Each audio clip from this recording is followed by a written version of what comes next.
पत्थर कैसे बना भगवान। कई बार जब लोग जीवन में काम करना शुरू करते हैं तब उन्हें बहुत ज़्यादा दर्द होता है, तकलीफ़ होती है, उन्हें बहुत ज़्यादा मेहनत करना पड़ता है और ये बात उनसे बर्दाश्त नहीं हो पाती है। उनका शरीर जवाब दे देता है और वो उस काम को छोड़कर किसी और तरकीब से सफल होने का प्रयास कर रहे हैं। लेकिन याद रखिएगा, इस प्रकार से कोई भी व्यक्ति जीवन में सफल नहीं हो पाता है।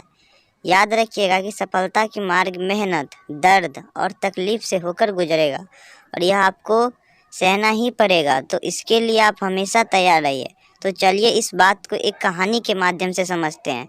एक बार एक मूर्तिकार अपनी छेनी और हथौनी से एक पत्थर को भगवान की मूर्ति का आकार देने का प्रयास कर रहा था। जैसे ही वह छीनी पर हथौड़ी चलाता, वह पत्थर चिल्लाने लगता और कहने लगता कि ये क्या कर रहे हो, मुझे इतना मार क्यों रहे हो, मुझे बहुत दुख हो रहा है, तकलीफ़ हो रही है, पीड़ा हो रही है, मुझे अपने हाल पर छोड़ दो और यहाँ से चले।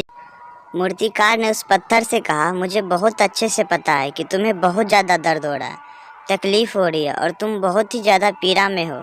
लेकिन यदि आज तुमने इस दर्द को नहीं सहा, इस तकलीफ़ को नहीं सहा, तो जीवन भर तुम इसी प्रकार से पड़े रहोगे। मुझे पता है कि तुम में आगे बढ़ने की अपार संभावना है, तुम एक बहुत अच्छे पत्थर हो, लेकिन यदि तुम इसी प्रकार से रहोगे तो कभी भी आगे नहीं बढ़ पाओगे। इतना कहकर मूर्तिकार औजार उठाए ही थे कि पत्थर से चिल्लाने लगा, गिड़गिड़ाने लगा, विनती करने लगा कि मुझे अपने हाल पर छोड़ दे। मुझे पता है कि जीवन के लिए कौन सी चीज़ सही है और कौन सी चीज़ गलत है। मुझे बहुत ज़्यादा दर्द हो रहा है, अब मैं इस तकलीफ़ को बहुत ज़्यादा नहीं सह सकता। मैं जिस हाल में हूँ उस हाल में छोड़ मुझे, तुम यहाँ से चले जाओ। उस मूर्तिकार फिर से उस पत्थर को समझाने की कोशिश की, ज़्यादा अधीर मत बनो और अपने सब्र को बनाए रखो।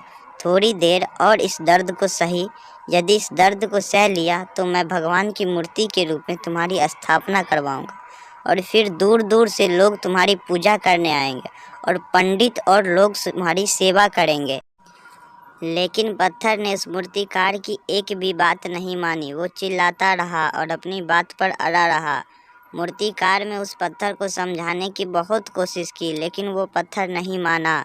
अब मूर्तिकार भी थक चुका था और वह उस पत्थर को छोड़कर आगे बढ़ गया और थोड़ी ही दूर जाकर देखा कि एक और बहुत ही अच्छा पत्थर वहाँ पड़ा हुआ है।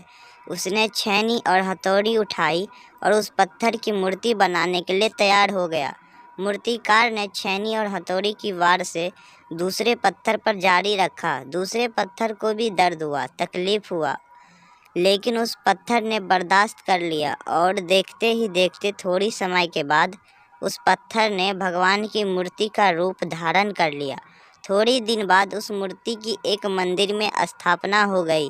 धीरे धीरे करके लोग वह पूजा पाठ करने आने लगे।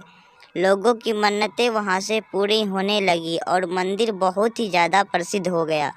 जब धीरे धीरे करके दूर दूर के गांव से लोग वहाँ पूजा पाठ करने आने लगे, फिर एक दिन और उस पत्थर को उस मंदिर में लाया गया और उसे एक कोने में रख दिया।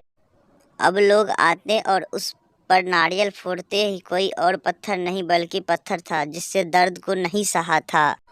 अब वो पत्थर मन ही मन बहुत ज़्यादा पछता रहा था, दुखी हो रहा था और अपने आप से कह रहा था कि काश मैंने उस दिन उस दर्द को, तकलीफ़ को सह लिया होता तो आज लोग मेरी भी पूजा करते हैं।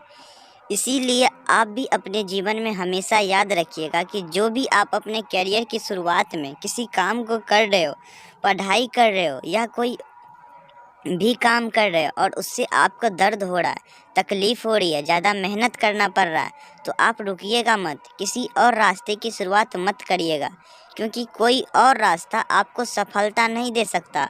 आपको उस दर्द को, उस तकलीफ़ को सहना ही होगा और उस दर्द को, उस तकलीफ़ को ज़्यादा मजबूती बनेंगे, तब आप अपने जीवन में आगे बढ़ पाएंगे। और जीवन में हमेशा याद रखिएगा कि आपको पहले पत्थर की तरह नहीं बल्कि दूसरे पत्थर की तरह